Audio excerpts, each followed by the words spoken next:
DNA token in Worldcoin. So here it is. You just download an app in World app, and then you just need to sign in with your World ID. Just I think you need to be verified with Orb, and that's kind of the process.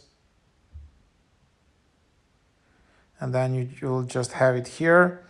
And then you can see also get some referral NFTs. So just for referring people, you can just also get some referrals. So here's my invitation code, so 70,028. So feel free to use it. So yeah, you can just invite your friends. So I can invite friends. So feel free to use my referral code here, and 70,028. And then this way you will maybe get some referral gifts. And that's the idea here. So that's the token.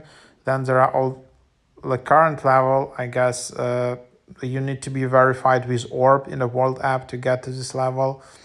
Then you have these accumulated rewards. Then you can evolve and progress. And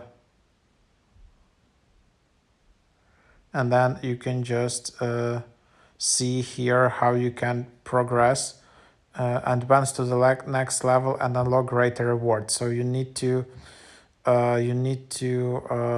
get minimum claimable reward DNA balance required 100k, and then minimum referral NFTs required 10. Then you can get there, and then there is like an orb. So yeah, that's basically the idea. And then you can claim all these tokens in airdrop. So that's what it is. Let's see how it develops. Is it like a scam or not? We just don't know yet, but here you can just browse it inside of the World app.